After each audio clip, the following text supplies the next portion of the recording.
Hey guys, welcome to my channel. Hope everyone's doing good. I know we're going through some tough times, but just hang in there. Today I'm going to do a review of the LG V35. Now, this phone was released in 2018 of October.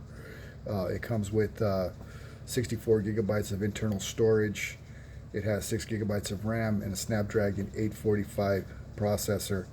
It has a 6.4-inch OLED display with a 1440 by 3120 resolution, and you can also adjust the resolution to a 1080 by 1440, which I like to do because one problem that I do have with this phone, and that is the battery life.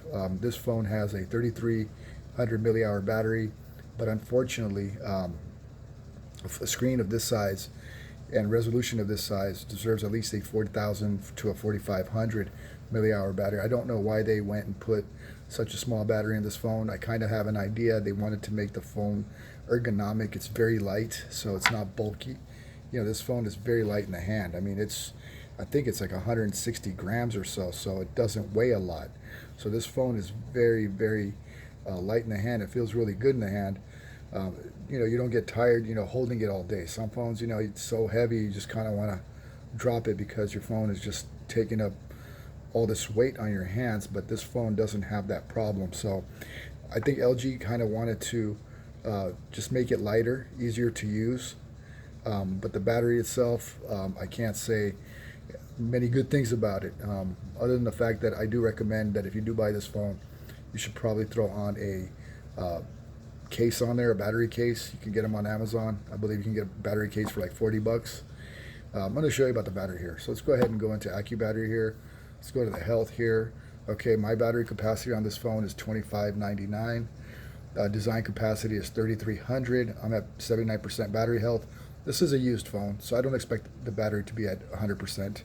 Around 80% is what a used phone should be, no less. So we're right around that mark with 75 sessions. So I'm not complaining about that. I'm just complaining about the fact that this phone should have had a bigger than a 3300 millihour battery. Aside from the battery, and that's probably the only thing that's actually kind of keeping me from using this phone as an everyday phone, because the battery won't last me all day. And especially with the wear on there, I'm already losing 20%. So that's one gripe that I have.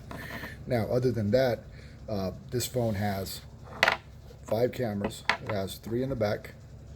All right. So it's got a 12 megapixel main shooter. It's got a 16 megapixel ultra wide, and it's got a 12 megapixel macro. So this phone takes fantastic photos. It also takes amazing video, shoots in 4K, I believe 60 frames per second. The cameras on this phone are boss. And in the front, you got two cameras as well. You got one 8 megapixel selfie, and you also have a 5 megapixel ultra wide. And let's go ahead and just kind of show what this camera can do. It's just to kind of show you. It's kind of the same thing that I have with the Pixel. I love the Pixel ultra wide. So here we just have the regular, and then we're going to go ahead and do ultra wide.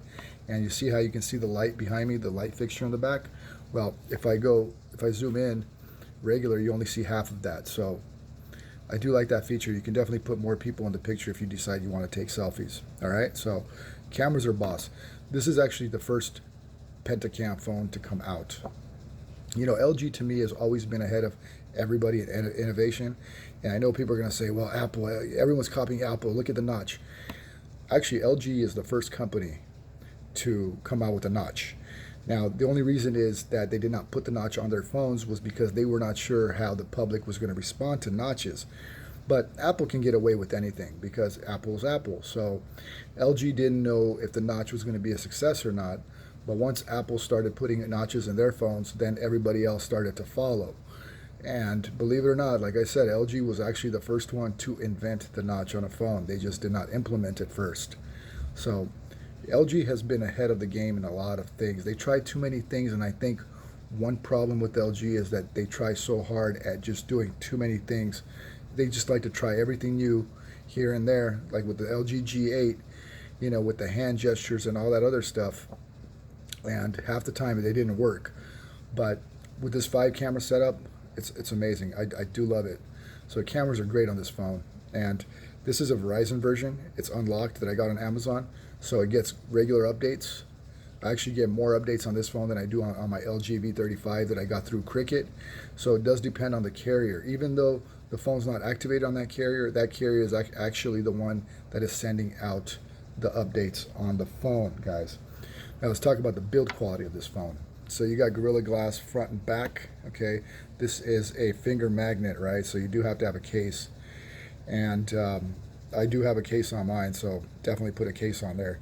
You know, you can get a case for $5 and call it a day. You don't need an expensive case for any of these phones, guys. But do put a case on there, because if you don't, you drop it, you don't want to go ahead and worry about scratching it up, because this phone is built like a tank. It's got the military grade build, so just like the V35, these phones can withstand a beating. It's also got water resistance, IP68. So you can literally submerge this thing into about 3 meters of water, or 1 meter of water, or whatever that is, 3 feet or something. I think it's 6 feet, without having any issues. And I've actually done the water test on these phones, and it's fantastic. It works. There's no issues.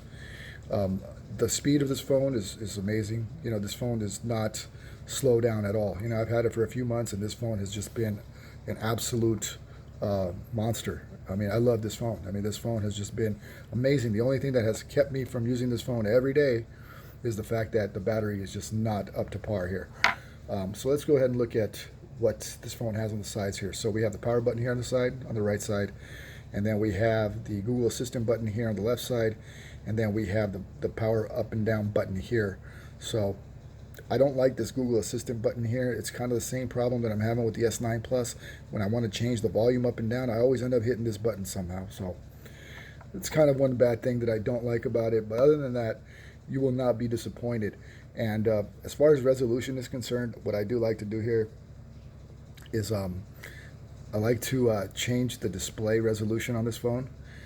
Just because if we look here, you have the always on display, which is cool.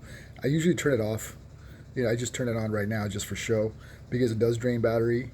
And I also like to set my resolution to medium.